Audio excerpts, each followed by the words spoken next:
더불어민주당 수석대변인 홍익표입니다. 오늘 오전 브리핑하겠습니다. 먼저 자료는 제가 브리핑 자료는 메일로 공고시에서 보여드린 것으로 제가 알고 있습니다. 제7차 고위당정 협의회 결과 브리핑을 하겠습니다. 오늘 당정청은 2018년도 제7차 고위당정 협의회를 개최하였고 예산안 및 세법 개정안 국회 통과에 따른 후속 조치, 중점 법안 추진 사항 및 향후 대책, 그리고 최근 안전사고 후속 대책 등에 대해 폭넓게 논의했습니다.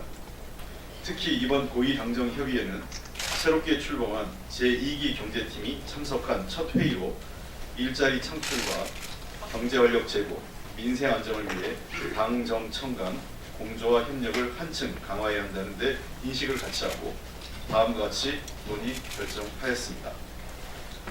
먼저 예산안 및 세법 개정안 국회 통과에 따른 후속 조치입니다.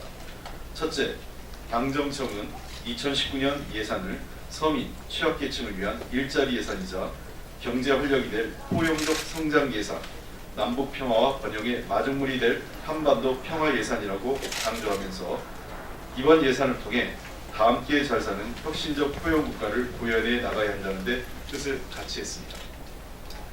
특히 당정청은 이번 예산이 사회 안전망 확충과 민생 안정이라는 과제를 해결하고 스마트 산업단지 조성과 스마트 공장 확대 등 산업 분야 예산액을 15.1% 증액함으로써 혁신 성장과 경제 활력 제고에 기여할 것으로 평가했습니다.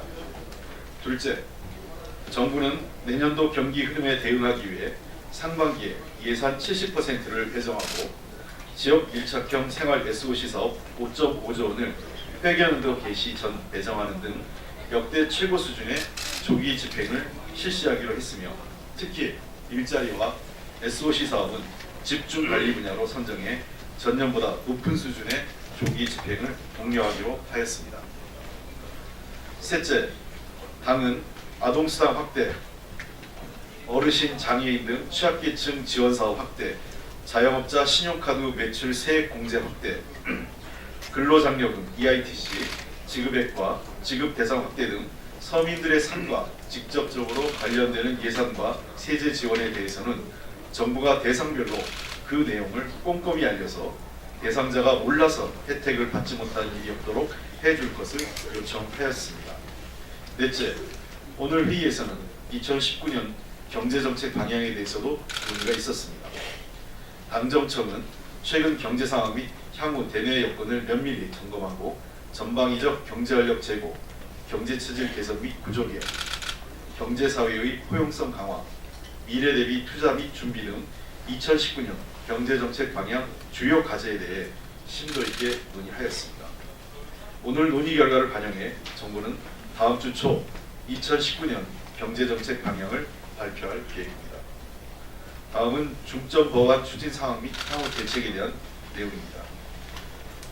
첫째, 당정청은 이번 정기국회에서 여야 장관 협치를 통해 경제활력을 위한 규제혁신 5법 중 4법이 통과되고 우리 사회의 의를 보호하기 위한 상가 임대차 보호법, 국민 생명과 안전을 지키기 위한 윤창호법과 미투법안, 지방 재정을 확충하기 위한 재정분권 법안 등 국민 삶과 경제 활력을 위한 주요 법안들이 처리되는 입법 성과가 있었다는 데 인식을 함께했습니다.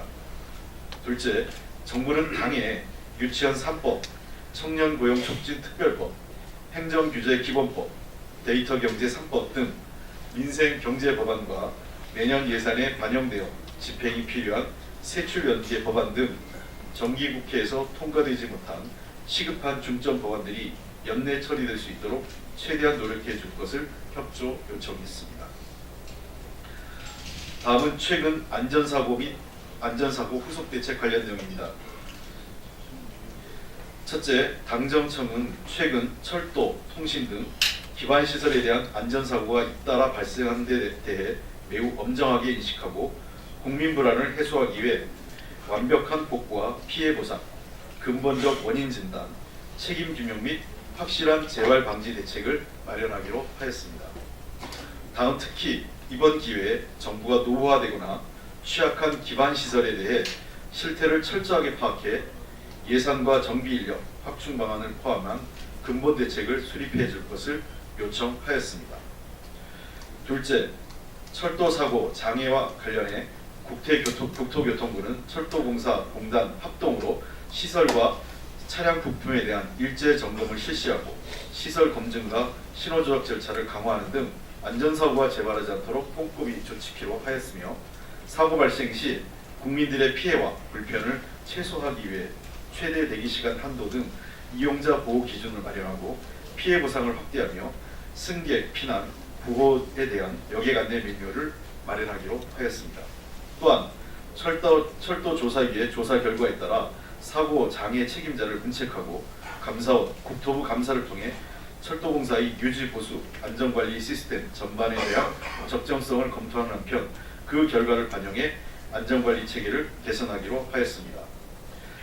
셋째, 열수송관 사고 관련 산업부는 오늘까지 20년 이상 장기 사용 열수송관 총 686km에 대한 긴급 점검을 마무리하고 내일부터 약 1개월간의 정밀 진단에 착수해 그 결과를 기반으로 위험 구간에 대한 조기 교체 및 종합관리 대책을 마련하며 이와 함께 가스배관 및 송유관 등 타 에너지 인프라에 대한 점검 교체도 추진키로 하였습니다. 넷째, KT 통신구 화재 관련 과기부는 1,300개 통신시설에 대한 전면적 현장 점검과 제도 개선 TF 운영을 통해 주요 통신시설 안전등급 체계 재조정 및 점검 대상 확대, 500m 미만 통신구에 대한 화재 방지 시설 조기 설치 추진, 관리 매뉴얼 정비 등 관리 체계 개선, 통신사 간 협력체계 구축 등을 포함한 통신 재난 방지 및 수습 대책을 연내 수립키로 하였습니다. 다섯 번째, 아울러 정부는 이번 사고 외에도 동절기 안전사고에 대비해 국민생활과 밀접한 시설, 다중밀집시설에 대한 안전점검을 강화하는 등 사회 전반에 대한 안전관리 활동사항을 점검하고 독려하기로 하였습니다. 이상 고위당정 결과 브리핑이고요. 한 가지 현안 브리핑을 하겠습니다. 태안화력발전소 비정규직 노동자 사망 사건과 관련된 내용입니다. 충남 태안화력발전소에서 비정규직 노동자 김용기 씨가 컨베이어 벨트에 뛰어 사망하는 사건이 발생했습니다. 입사 3개월 차 25세 꽃다운 청춘의 안타까운 죽음에 깊은 애도를 표하며 고인의 명복을 빕니다. 더욱 안타까운 것은 고인이 사망 추정 시간으로부터 한 4~5시간이 지난 이후에 발견되었다는 점으로 혼자가 아닌 2인 1조로 컨베이어 점검을 했더라면 보다 빠른 대처로 고인의 희생을 막았을 수도 있지 않았을까 하는 생각이 듭니다. 관계당국은 철저한 조사를 통해 2인 1조의 원칙을 어기고 입사 3개월 차에 숙련되지 않은 노동자에게 컨베이어 점검 작업을 홀로 시킨 경위와 안전관리 소홀 등 위법한 사항은 없었는지에 대해 명백히 밝혀야 할 것입니다. 더욱이 고인이 하던 업무는 원래 정규직 사원들이 맡던 일로 위험의 외조, 위험의 비정규직화라는 이 현주소라는 점에서 사회적 경종을 울리는 사안이 아닐 수 없습니다. 안전의 중요성은 아무리 강조해도 지나치지 않습니다. 안전한 노동 환경을 만드는 일은 이제 선택이 아니라 필수입니다. 비용 절감과 효율화를 추구한다는 유명하에 필수 인력을 대폭 감축하고 생명 안전 분야를 외조하여 끝내 이러한 비정규직 노동자와 젊은 노동자를 죽음으로 내모는 일은 더 이상 반복돼서는 안 됩니다. 문재인 정부는 과거 정권에서부터 외조화되어 왔던 공공기관 생명안전 업무의 정상화를 우선적으로 추진해 왔습니다. 더불어민주당 또한 파견 영역 노동자의 안전과 원청 책임을 강화하는 산업안전보건법 전부 개정안을 국회에 발의해둔 상태입니다. 더불어민주당은 위험의 외주화를 바로잡기 위한 법 제도적 방안을 마련하여 다시는 이러한 안타까운 죽음이 반복되지 않도록 안전한 노동환경 만들기에 더 많은 노력을 기울여 나가겠습니다. 다시 한번 고인의 명복을 빌며 유가족들에게도 깊은 위로의 말씀을 전합니다. 한 가지 더 짧게 말씀드리겠습니다. 오늘 최고위에서 논의됐던 사항 중에 하나인데요. 이재명 지사 관련된 내용입니다. 이재명 지사가 본인의 당원 권리를 행사하지 않겠다는 의사를 표명했고 최고위는 이를 수용했습니다. 이에 따라 재판 결과가 나올 때까지 이재명 지사의 당원권은 오늘부터 유효됩니다.